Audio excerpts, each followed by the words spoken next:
Introduction. Have you ever wondered why, in the very moments when your faith feels weakest, God seems farthest away? There are days when your prayers seem to vanish into the silence, when every door closes, and your heart can no longer find the strength to believe. We often think God is found only in joy, in miracles, in the bright light of victory. But here's the paradox. It's in the thickest darkness that He draws the closest. True faith isn't born in sunshine. It's forged in the rain, where the soul must choose between despair and hope. Maybe you're walking through one of those hard times, rejection, loss, fear, betrayal, or maybe you're just tired, worn down, empty. But pause for a moment. Breathe. Look again. Perhaps right there, in the middle of what's breaking you, God is quietly meeting you. When you pass through the waters, I will be with you. And when you pass through the rivers, they will not sweep over you. Isaiah 43:2. That promise isn't only comfort, it's an invitation. An invitation to stop, to see, and to realize hard times aren't proof that God has left. They're often signs that He's working most deeply within you. Because only in the desert do we see the pillar of fire. Only in the night do we notice the lamp. Some pain doesn't come to destroy you, but to open hidden chambers of your soul that have never been touched. Some losses don't come to take away. They come to clear the way for something truer, holier, where you meet God in your weakness. You may not understand what's happening right now, but one thing is certain. God is still working, and maybe today is the moment you stop running from your hard times and start walking into them so you can meet Him there. Sometimes, hard times are really holy times. And if you dare to believe that your faith may never be the same again. Part 1. When you're rejected, God reminds you of your worth. Have you ever wondered why rejection hurts so deeply? Why a single no, a closed door, or silent goodbye can echo louder than 1,000 words of love? There's something about rejection that pierces beyond reason. It doesn't just bruise the heart. It shakes our sense of worth. You start to question not only what went wrong, but who you are. You replay moments, rewrite conversations, wondering what could have been different, as if acceptance from others were the proof that you belong. Yet here lies the mystery of faith. The very moment you feel discarded by people may be the moment God is quietly choosing you again. Rejection feels like absence, but in the kingdom of God, it often means redirection. Think of Joseph, betrayed by his brothers, left in a pit, forgotten in a prison. Yet every no along his path was guiding him toward a divine yes. Or David, overlooked by everyone, even his own family, until God whispered, "Rise and anoint him. This is the one." 1 Samuel 16:12. What others dismiss, God often distinguishes. What people reject, heaven may be preparing to reveal. There is a kind of rejection that doesn't reduce your value. It refines your purpose. When someone turns away, it's easy to feel like you've lost your place. But the truth is, God never loses track of you. The eyes that saw you in your mother's womb have not once turned away. The same voice that spoke light into darkness still calls your name with tenderness. Though my father and mother forsake me, the Lord will receive me. Psalm 27:10. That is not poetry. That is a promise. You are not overlooked. You are seen. You are not abandoned. You are being aligned. Sometimes the doors that close are God's way of protecting you from rooms that could never hold your destiny. And maybe this is the hidden grace of rejection. It forces you to seek validation from the one who never withdraws it. When people's approval fades, you are invited into the silence, where God's affirmation becomes clearer. In that silence, He whispers, "You are mine." In that stillness, you begin to realize your worth was never meant to be negotiated by human hands. It was sealed by divine love, written in nail-scarred proof upon a cross. Every time someone walks away, heaven leans closer, reminding you that you were never meant to build your worth on shifting sand, but on the solid ground of who God says you are. Rejection, then, is not the end of belonging. It's the beginning of becoming. It teaches you to separate identity from opinion, purpose from applause. It strips away the false mirrors and forces you to see yourself through God's eyes. The eyes that never flinch at your flaws, that see beauty in your becoming. You may feel unchosen, but you are not unwanted. You may have been pushed aside, but you have not been misplaced. What was meant to exclude you might actually be what positions you. So if you're standing in that space, the quiet ache after being overlooked, misunderstood, or left behind, don't rush to fill it. Stay there long enough to let the pain become a prayer. Let rejection become revelation. Somewhere in this breaking, God is building something sacred. He is turning your not enough into a new beginning, your left behind into set apart. You are not being discarded, you are being defined. Maybe what you called rejection was really God's redirection, His gentle way of saying, you were never meant to stay there. And maybe, just maybe, every no you've received is heaven's way of clearing the path for a deeper yes. Listen, beneath the sting of rejection, there is a whisper. You are loved still, you are chosen still, you are mine. Let that truth settle deeper than the wound itself, because when you finally believe it, rejection will lose its power, and your heart will remember how to rest in the arms of the one who never lets go. Sometimes the rejection you fear most is the doorway to the worth you are meant to discover. Part 2.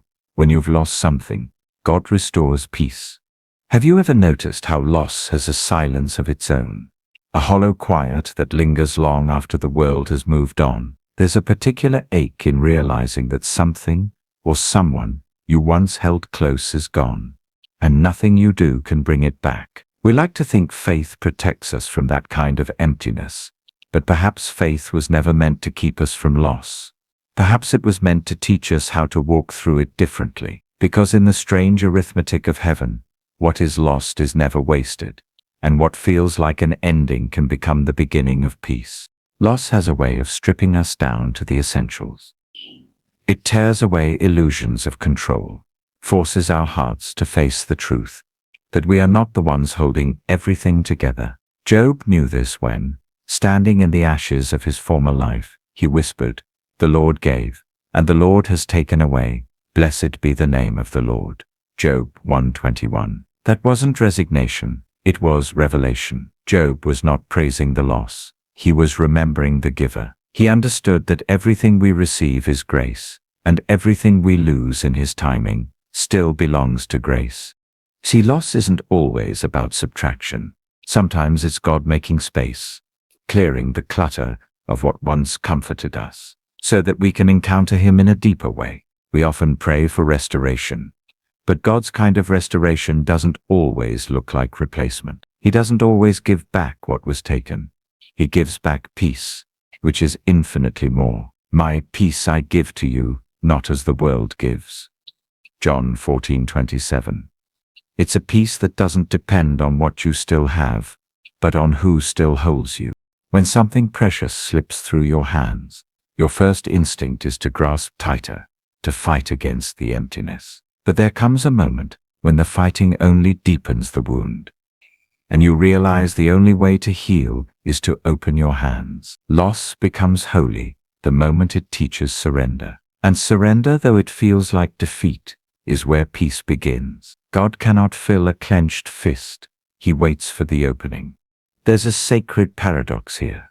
The more we lose, the closer His presence becomes. Because in the vacuum of what's gone, there's room for Him to be enough. When you can no longer find the person, the dream, or the season you loved, you start to find the God who never left. And when He becomes your center, peace stops being something you chase. It becomes the air you breathe. It's natural to grieve what's gone. Even Jesus wept at Lazarus' tomb, not because He had no power to raise him, but because He entered the pain of loss with us. His tears remind us that God does not rush our mourning. He redeems it. In His presence, loss does not erase love. It refines it. It turns attachment into trust, and pain into prayer. And when you can finally sit in the stillness, when the noise of why fades, you might begin to sense something new, growing quietly beneath the sorrow, a steady, healing peace. Maybe this is the secret we overlook. Peace is not the absence of loss, but the presence of God within it. The world says, you'll feel whole when you get back what you lost, but heaven whispers, You'll feel whole when you find me in what you lost. That's the difference between restoration and redemption. One gives back what was taken. The other transforms what remains. So if your hands feel empty today, don't see it as punishment. It might just be preparation. God often removes what we cling to most tightly, so that we can finally cling to Him. The emptiness you fear may be the very space He intends to fill with something unshakable. Let the loss teach you how to rest in His sovereignty, how to trust that what He allows, He can also redeem. Take a breath. Let your heart unclench. What you've lost may never return in the same form, but peace can. And that peace isn't fragile, it's fierce, born from a faith that has walked through fire and found God faithful. Sometimes what's taken from you isn't gone, it's simply being transformed into peace. Part 3. When you're afraid, God strengthens your faith. Have you ever noticed that fear has a voice, quiet but relentless, whispering questions that sound almost true? What if you fail? What if it all falls apart? What if God doesn't show up this time? Fear is the shadow that follows us wherever faith begins to grow. It waits at the edges of every step forward, reminding us of everything uncertain. And yet in the strange paradox of the gospel, the presence of fear is often the proof that faith is waking up, because only when we are standing at the edge of what we cannot control do we begin to learn what it means to truly trust. Fear isn't the absence of faith. It's the soil in which faith is strengthened. Think of Peter on the water, his heart pounding, his gaze torn between the waves and the face of Jesus. Fear told him, "You will sink." But faith whispered, "Look up." And when his courage faltered, the hand of Christ was already reaching through the storm. Immediately Jesus reached out his hand and caught him, saying, "You of little faith, why did you doubt?" Matthew 14:31. It wasn't a rebuke of weakness. It was an invitation to trust not in calm seas, but in a faithful Savior. We pray for peace, but God often gives us a storm, not to punish us, but to prove that His presence is stronger than the wind. If He removed every reason to be afraid, we would never learn the beauty of believing in what we cannot see. Fear then becomes a holy classroom, where faith is stretched, tested, and transformed. It teaches us that courage isn't the absence of trembling, but the decision to keep walking anyway. Every heartbeat that says "I'm scared" is also the whisper of "I'm still here." Maybe you've been there, lying awake in the dark, your mind spinning with the what-ifs. You wonder if you'll have enough, if you'll make it through, if God even hears you at all. And yet even in that restless place, He is near. He doesn't shame you for your fear. He sits with you in it. He knows that faith doesn't always sound like a shout of victory. Sometimes it's a trembling breath that still says, "Lord, I believe. Help my unbelief." Mark 9:24. That prayer, raw and imperfect, is one of the holiest sounds heaven ever hears. Here's the quiet secret. God doesn't always calm the storm outside first. He calms the storm inside you. His voice, steady and sure, still whispers the same words. He spoke long ago, "Do not fear, for I am with you. Be not dismayed, for I am your God." Isaiah 41:10. Notice, He doesn't promise the absence of fear, but His presence in it. His peace doesn't erase the waves. It anchors your heart so they can't carry you away. Faith, then, is not pretending you're unafraid. It's learning to look beyond fear's voice to the deeper truth beneath it, that you are never alone, that your weakness is not a threat to God's strength, but the very place where His strength shines brightest. When fear says, "You're not enough," God answers, "My grace is sufficient for you." 2 Corinthians 12:9. Every trembling step taken in trust becomes worship, not because you conquered fear, but because you chose to walk through it with Him. And somewhere along the journey, something sacred begins to shift. The fear that once paralyzed you becomes the very thing that deepens your intimacy with God. You begin to realize that courage was never about confidence. It was always about communion. The more you look to Him, the less power fear holds. It may still whisper, but it no longer defines your story. So if you find yourself afraid of failing, of losing, of not being enough, don't run from it. Bring your fear into the presence of God. Let it be your offering, because the very ground that fear occupies can become the ground where your faith grows roots. You don't have to be fearless to walk in faith. You just have to keep walking toward the one who is greater than your fear. Take heart. The same hand that calmed the sea still holds you now. Faith doesn't silence fear. It teaches your heart to hear God's voice louder. Part 4. When you're betrayed, God teaches you forgiveness. Have you ever noticed that betrayal doesn't just break your trust? It breaks something inside your soul. The pain of betrayal is unlike any other, because it comes not from enemies, but from the hands you once held close. It's a wound that feels personal, sacred even.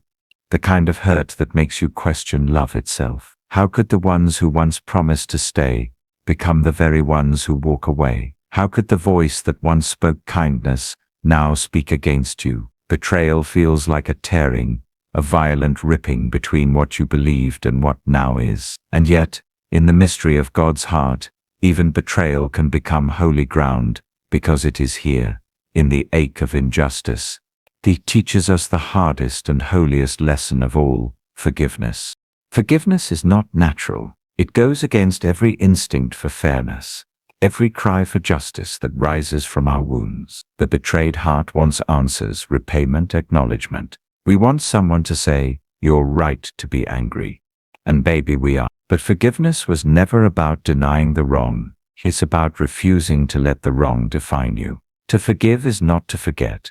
It is to entrust the story back into God's hands. It's to say, I will no longer let this pain have the final word, because the only thing more powerful than being hurt is being healed. Jesus knew betrayal intimately. Judas's kiss was not a stranger's wound. It was the touch of someone who had walked beside him, shared his bread, heard his laughter. And yet, even as nails pierced his hands, he prayed, "Father, forgive them, for they know not what they do." Luke 23:34. In that moment, the world saw weakness, but heaven saw victory. Forgiveness wasn't defeat. It was divine strength choosing love in the face of hate. It was heaven's way of breaking the endless cycle of pain.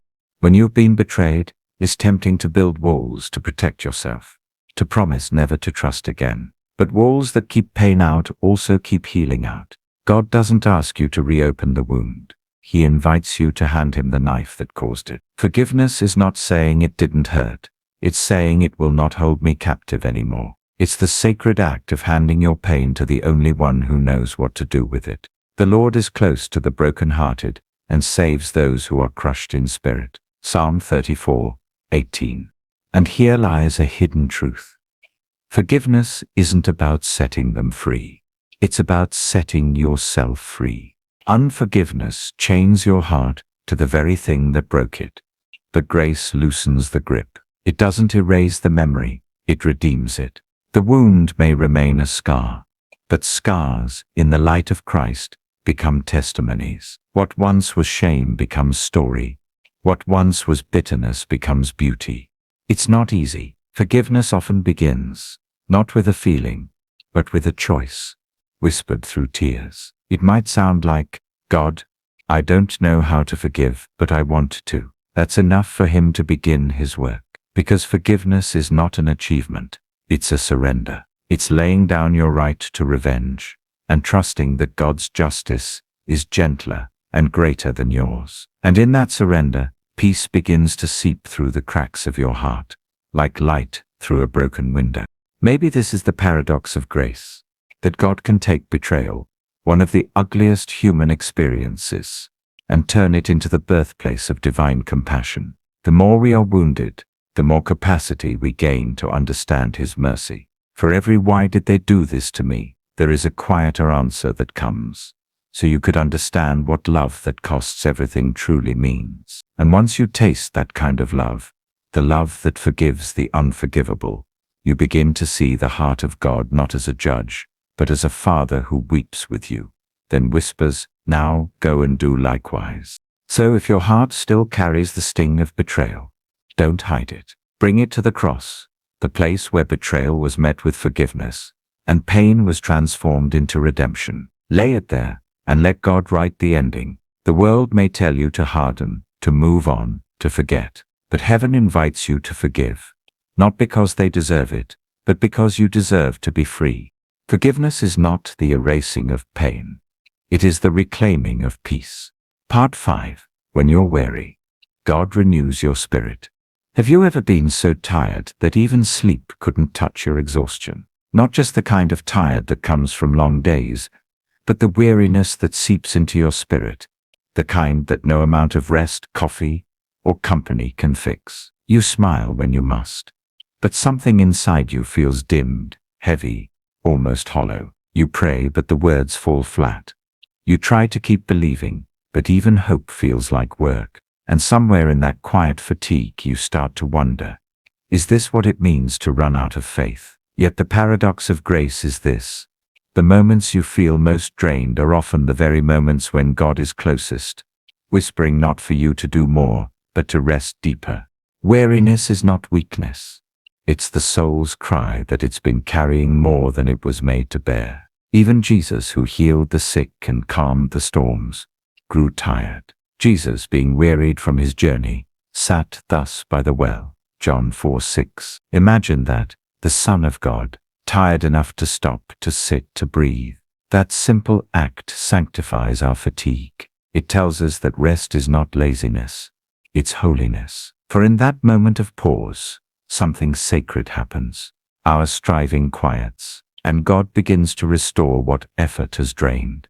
We live in a world that glorifies exhaustion, where rest is seen as weakness and productivity as proof of worth. But heaven's rhythm is different. God doesn't call you to keep running until you collapse. He calls you to come. Come to me, all you who are weary and burdened, and I will give you rest. Matthew 11:28. Notice, he doesn't say come when you're strong. He says, come when you're weary. Because divine rest is not earned, it's received. It's not about escape from the storm, but encounter in the stillness. When you're weary, God doesn't demand performance. He offers presence. He doesn't hand you a checklist. He extends his hand. His renewal isn't a sudden burst of energy. It's a quiet reawakening of the soul. It's the kind of peace that seeps in slowly, like dawn after a long night, until you realize the weight you've been carrying is no longer yours to hold. Sometimes he restores by giving strength.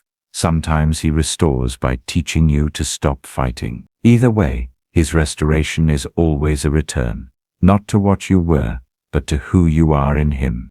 Think of Elijah, the prophet who had seen fire fall from heaven, who had stood against kings and armies, yet still collapsed under a tree, praying, "It is enough. Take my life." 1 Kings 19:4. But God did not rebuke his exhaustion. He sent an angel, not with a sermon, but with food and water. And he said, "Arise and eat, for the journey is too great for you." In that quiet moment of mercy, Elijah discovered something we all must learn. Renewal begins when we admit we cannot go on without grace. God does not shame your weariness. He meets you in it.